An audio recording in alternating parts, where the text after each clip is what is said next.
Karena kalau Bapak mengatakan KHS untuk Pak Jokowi dikecualikan, maka secara global untuk siapapun itu menjadi informasi yang dikecualikan. Ya kan?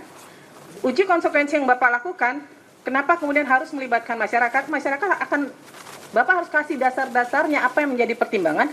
KHS ini harus dikecualikan. Ada informasi pribadi. Informasi pribadi apa sih yang terkandung di dalamnya? Kan tadi saya sudah bilang, tidak mesti dokumennya Bapak tunjukkan kepada pihak masyarakat. Tapi kemudian dilakukan kajian bersama antara UGM dengan pihak eksternal. Sejauh mana sebuah informasi itu kemudian akan dikecualikan gitu loh. Dampaknya apa? Ibu, kalau misalnya Ibu, saya ada pakar gitu ya. Saya kira pakar itu juga bagian dari masyarakat gitu ya. Nggak bisa Pak, itu kan maka tadi saya tanya pakar ahli hukum ini dari UGM atau bukan? Iya betul. Dari UGM kan? Ya, jadi kan perintah majelis melibatkan, Pak ini perintah majelis loh. Kami memerintahkan harusnya melibatkan pihak luar. Gitu loh. Ya, tapi Bapak tidak melakukan. Ya, gitu. Sekali lagi Bu, kami berangkat dari sikap yang kehati-hatian yang notabene itu juga dijamin oleh begini, PDP. kemarin harus dihargai yang namanya perintah majelis, ya. Pemahamannya seperti yang sampaikan Ketua Majelis, bukan dokumennya, tapi formula-formula. Misalnya tadi ijazah seperti apa formulanya? Oh, ada nama, ada data. Jadi tidak dokumennya. Kalau melibatkan pihak lain, itu lebih independen, Pak. Terlepas itu punya siapa, baru dikategorikan lagi.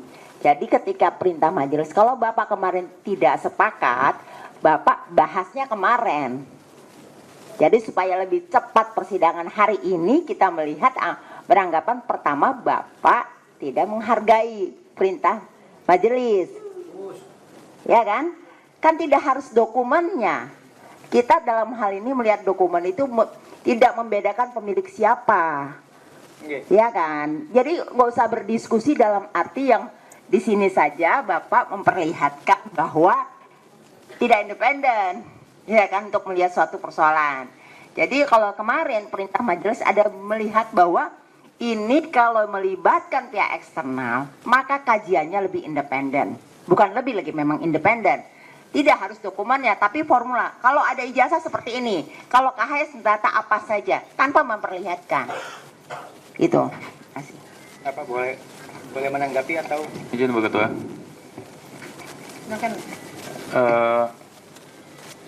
Ini seluruhnya kan berarti dari UGM ya? Iya. Apa saudara? Sebentar. Memohon sebentar ya. Saudara termohon, ini berarti seluruhnya dilakukan oleh UGM. Berarti UGM tidak menganggap ada entitas akademik lain selain UGM yang mengerti yang masalah ini. Bunyi tolong dimatikan ya. Ini UGM berarti tidak menganggap dalam tema KHS atau perlindungan data pribadi atau keterbukaan informasi publik tidak ada pakar dari selain UGM. Saya mau tanya itu dulu. Singkat-singkat aja ya, karena saya masih ada pendalaman lain. Baik, terima kasih anggota majelis. Pada prinsipnya kami tetap menganggap dan kami juga menganggap bahwa pakar dari pakar, ada tidak kepakaran di luar UGM yang bisa memahami soal menurut UGM? Untuk diuji konsekuensi ini tidak ada, tapi kalau untuk secara keseluruhan pasti ada, namun tadi yang disampaikan. Nah, jadi begini, ini ada chauvinisme nih, ya, prestige oriented chauvinis. Jadi kebanggaan seakan-akan yang mengerti tema ini hanya orang-orang UGM. Andaikan teman-teman atau Bapak Ibu di UGM itu mau mempertahankan satu mazhab pemikiran saja, sebenarnya bisa kok. Ambil saja pakar-pakar lain yang satu mazhab, karena sebenarnya di keterbukaan informasi juga ada mazhab kehati-hatian, ada juga cautious focus approach misalnya begitu, ya.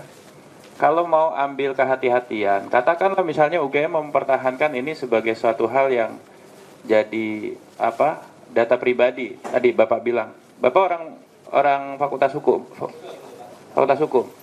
iya kan? Mazhab tuh bisa diambil penguatannya dari mana aja. Dan masyarakat tuh bertaburan kok pakar-pakar. Jadi sebagai sebuah epistemic community, ini masalahnya ada di chauvinisme UGM nih, kalau begini kelihatannya. Jadi majelis memerintahkan melakukan uji konsekuensi sekali lagi, tidak dengan satu pendapat homogen dari UGM. Ini sudah komposisi berlaku untuk semua register aqua, Pak.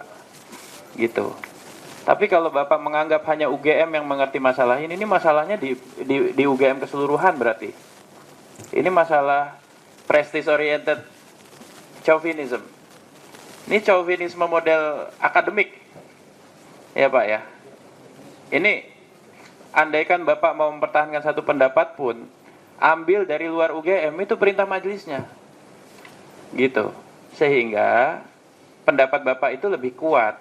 Begitu. Ya. Ini saya sudah pakai bahasa yang paling netral. Ya. Bapak mau mempertahankan silakan, tapi komposisinya tidak boleh homogen gitu. Sehingga Bapak tidak dianggap sebagai satu kesatuan korsa, tapi sebagai satu kesatuan pandangan mazhab.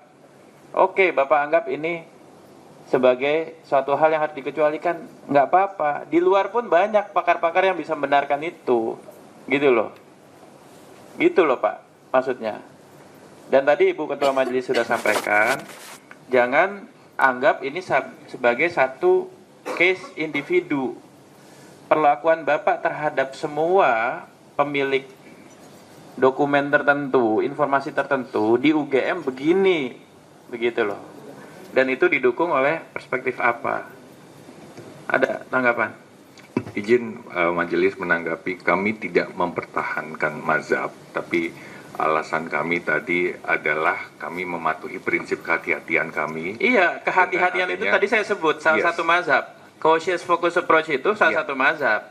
Dan uji konsekuensi memang untuk mempertahankan mazhab. Salah Bapak kalau bilang Bapak nggak mempertahankan mazhab. Kan kebijakan rektorat harus ada. Bapak salah. Tapi dengan mempertahankan mazhab itu caranya nggak boleh begini. Ini homogen banget, nggak boleh. Ini chauvinis. Bapak menganggap tidak ada orang yang ngerti di luar UGM. Kami tidak beranggapan seperti Ya itu. nggak boleh. Kalau nggak ada anggapan itu, buktikan. Uji konsekuensi berikutnya, komposisinya nggak boleh cuma UGM. Baik, kami serahkan kembali kepada majelis komisi. Ya, majelis diserahkan, tapi saudara tidak melaksanakan. Jadi saudara harus laksanakan. Ya, ini masalah ya. Saya kira itu Bu. Pak, jadi begini ya, nanti kami minta dilakukan uji konsekuensi ulang, tapi Bapak tidak spesifik menyebutkan misalnya nih ya, ini kan karena ini menjadi hasil uji konsekuensi dari UGM ya, maka Bapak tidak menyebutkan misalnya daftar nilai program sarjana dan program sarjana muda Joko Widodo. Enggak Pak, Bapak harus melakukan uji konsekuensi secara global. Apakah benar daftar nilai program sarjana itu masuk kategori informasi yang dikecualikan untuk siapapun? Karena kalau dikecualikan itu dia berlakunya umum Pak, bukan hanya person to person. Apakah kemudian terkait dengan nilai kerja nyata itu menjadi informasi yang dikecualikan? Kalau untuk Pak Jokowi dikecualikan, maka untuk yang lain pun harus dikecualikan Pak. Nggak mungkin untuk Pak Jokowi dikecualikan terus orang lain minta Bapak buka aksesnya. Kalau dikecualikan ya informasi itu akan berlaku dikecualikan untuk semua. Kemudian terkait misalnya laporan tugas akhir, skripsi, benar nggak ini dikecualikan? Tidak dikecualikan, dikatakan berita acara sidang dikecualikan, benar nggak? Untuk semua alumni atau dari UGM berita acara sidang menjadi informasi yang dikecualikan. Itu harus berlaku sama Pak. Jadi nggak bisa informasi itu untuk si A terbuka, untuk si B dikecualikan, nggak bisa. Uji konsekuensi itu berlaku untuk semua, begitu. Jadi saya nggak mau di sini ada kata-kata surat keputusan yudisium untuk Joko Widodo, nggak bisa Pak. Bapak ini berlaku kalau Bapak sudah menyatakan surat keputusan yudisium dikecualikan, maka untuk semuanya itu menjadi dikecualikan. Nah, Bapak harus melakukan uji konsekuensi dan di sini Bapak harus menyebutkan nih. Di sini kan nggak disebutkan nih Pak. Bapak menyebutkan, saya kasih contoh ya. Mengandung data pribadi. Data pribadi apa Pak yang terkandung di situ? Bapak harus jelaskan di dalam kajiannya. Apakah di situ ada tanggal lahir? Apakah di situ apa yang dikecualikan? Kalau yang dikecualikan ternyata dari satu dokumen ini yang dikecualikan hanya bagian tanggal lahir, hanya bagian mungkin ada alamat dan sebagainya di situ, itu aja yang ditutup. Tidak otomatis informasinya kemudian menjadi dikecualikan semua Pak. Maka di kajian itu harus jelas apa sih di dokumen atau di informasi itu yang dikecualikan. Di KHS ini apa sih Pak yang dikecualikan? Nilai. Selain nilai apa? Nah kan berarti yang nilainya saja yang ditutup. Bahwa bukti seseorang pernah kuliah di semester 1, semester 2, semester 3 itu kan menjadi informasi publik begitu loh. Ya, jadi itu harus dikaji dengan jelas Pak kajiannya. Apa yang masuk dalam kategori dikecualikan itu apa? Ini kan kalau saya baca saya nggak bisa menemukan nih, hanya dibilang data pribadi. Data pribadi apa yang terkandung di KHS? Itu harus ada Pak. Kalau dibilang menghambat proses penegakan hukum, yang bagaimana begitu? Harus ada jelas kajiannya ya Pak ya. Kemudian di sini Bapak menyebutkan, saya nggak tahu kalau Bapak melakukan uji konsekuensi terhadap nilai kerja nyata. Padahal yang diminta di sini laporan kuliah kerja nyata. Emang sama ya Pak ya?